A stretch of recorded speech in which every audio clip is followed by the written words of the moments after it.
బొత్స రాజకీయంగా తన కుటుంబానికి ఉపయోగపడ్డాడే తప్ప ఉత్తరాంధ్రకు ఏం చేశారని మంత్రి శ్రీనివాస్ ప్రశ్నించారు. విజయనగరం జిల్లాలో టీడీపీ నాయకులు నిర్వహించిన సమావేశానికి మంత్రి హాజరయ్యారు. గత ప్రభుత్వంలో ఎడ్యుకేషన్ విభాగంలో జరిగిన అవకతవకలపై విచారణ చేయమని బొత్స గవర్నర్కు ఎప్పుడైనా లేఖ రాశారా అంటూ మంత్రి విమర్శించారు. సూపర్ 6 పథకంలో భాగంగా ఆగస్టు 15 నుంచి స్త్రీ శక్తి పథకం ఉచిత బస్సు ప్రవేశం పెట్టబోతున్నామని చెప్పారు. చంద్రబాబు పాలనలో అభివృద్ధి సంక్షేమం ప్రజలకు చేరువ అయ్యేలా కృషి చేస్తున్నామని మంత్రి శ్రీనివాస్ పేర్కొన్నారు. నిన్న బొత్స సత్యనారాయణ గారు విమర్శలు చేస్తున్నారు. ఆయన ఏదో పరిపాలన గురించి హేళన చేసే పరిస్థితి కనిపిస్తుంది. ఆయన గత ప్రభుత్వంలో ఈ మధ్య మనం ఎక్కువ ప్రెస్ మీట్లు చూస్తున్నాం. ఆయన గతంలో అధికారంలో వాళ్ళు ఉన్నప్పుడు ఆయన మంత్రిగా వ్యవహరిస్తున్నప్పుడు అసలు ఎన్నిసార్లు ప్రెస్ మీట్ పెట్టారు? అసలు ఆయనకు మాట్లాడేదానికి ఆయన ప్రభుత్వం అవకాశం ఇచ్చిందా?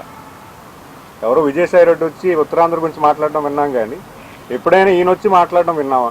ఈరోజు ఆయన ఏదో ముందుని పెట్టి ఆయనతో మాట్లాడిస్తున్నారేమో కానీ, బట్ అసలు ఆయనకి నిజంగా గత ప్రభుత్వంలో ఆయన ఇంపార్టెన్స్ ఏంటి? ఆయన ఎక్కడ పనిచేశారు? మన ఉత్తరాంధ్ర అభివృద్ధి పట్ల ఆయన ఏమైనా పని చేయగలిగారా? ఈరోజు స్పీకర్ గారు ఆయన మీద ఒక అపవాదం వేస్తే, గంటా శ్రీనివాస్ గారు స్పీకర్ గారి మీద, ఆయన వెంటనే రియాక్ట్ అయ్యి గవర్నర్ గారికి లేఖ రాసి నా మీద దర్యాప్తు చేయండి అని చెప్పి దాని మీద ఇష్యూ మీద చెప్పారు. That is what the leader. అది లీడర్షిప్. ఆ లీడర్షిప్లో ఇష్టం, నేను తప్పు చేయలేదు, మీరు దర్యాప్తు చేసుకోండి అని ఆయన చెప్పగలిగారు. గతంలో మీ మీద కూడా చాలా ఆరోపణలు వచ్చాయి. బొత్స సత్యనారాయణ గారి మీద ట్రాన్స్ఫర్స్ ఇష్యూస్ అవ్వచ్చు, బైజూస్ ఇష్యూస్ అవ్వచ్చు, ట్యాబ్స్ ఇష్యూస్ అవ్వచ్చు, లేకపోతే ఎడ్యుకేషన్ రంగంలో చాలా ఆరోపణలు వచ్చాయి ఆయన వ్యవహరించినటువంటి మంత్రి శాఖలో. మరి ఆయన ఎందుకు దర్యాప్తు చేయమని రాయలేకపోయారు?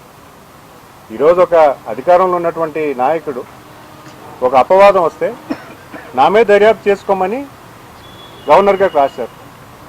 అది అప్రిషియేట్ చేయాలి. అది చేయకుండా ఏదో ప్రభుత్వం మీద మచ్చ చేసుకొని ఏదో తప్పుడు మాటలు ఆడితే ప్రజలు ఎవరు నమ్మబోరు.